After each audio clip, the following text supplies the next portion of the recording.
Welcome to In the Spotlight. With us today is David Erickson of the Federal Reserve Bank in San Francisco.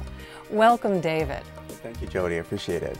It's great to have you here, and everybody knows what the Fed is. After all, the Fed is where the interest rate is set. Is that right?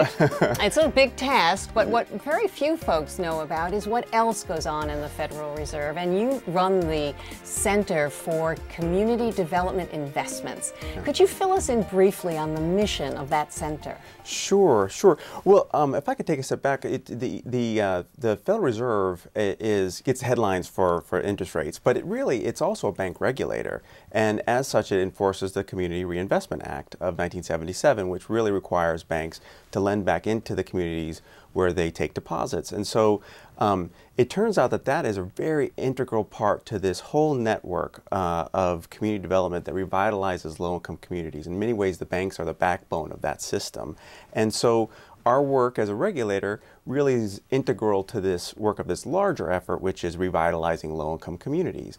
The Federal Reserve also cares about the fate of low-income Americans, because that's a big part of something that affects the macroeconomy. So that's also an issue that we focus on. And so we started the center at the Federal Reserve Bank of San Francisco to really focus on those two issues. One, or how are low-income Americans faring? What are the institutional changes that could help them fare better and enter into the economic mainstream? And how does that affect, how would those changes help promote the overall economy? Well, we're here to discuss a book you've just co-released. What Works is how I call it, but it's also investing in what works for America's communities. Yeah. Before we get into the meat and your findings from that book, I'd like to ask you just some basic primer questions. Now, a lot of folks think about community development, and they hear those words and they equate it with building affordable housing.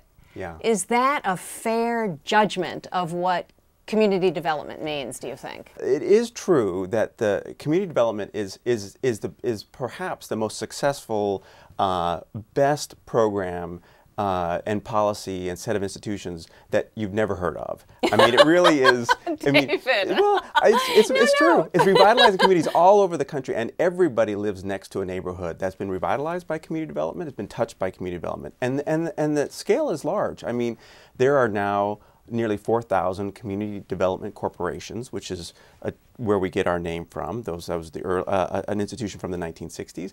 There are 1,000 community development financial institutions that operate something like a nonprofit bank. They often use bank capital from banks you know of, like Wells Fargo and Bank of America. But they have $30 billion under management.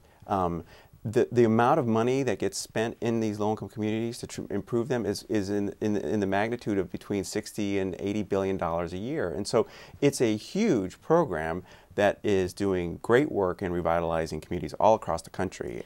But the backbone of that system, or the main tool of that system, has been affordable housing up to this date. And what you find is, when we say affordable housing and community development, we don't think of just a house. You know, it's usually service-enriched affordable housing, meeting the specific needs of a particular community. So in my mind, I think of a place like the Plaza Apartments in San Francisco, which has been built using proceeds of the low-income housing tax credit.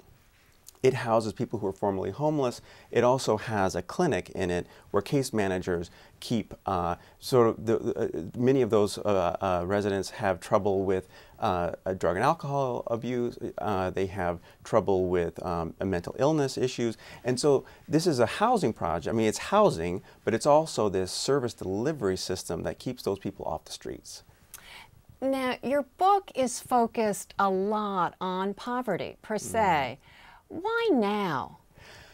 Well, you know, the numbers are depressingly high, of course. I mean, 46 million Americans are living in poverty, and the rate is going back up. Now parts of that, if you were to sort of disaggregate, you know, who lives in poverty, many of those people are temporarily there because of some disruption, whether they lost a job, got divorced, things like that. Those people, there's safety nets in place. Those people will get themselves back on their feet, and in fact, the data show this, that many people actually fall into poverty every year and many people escape it.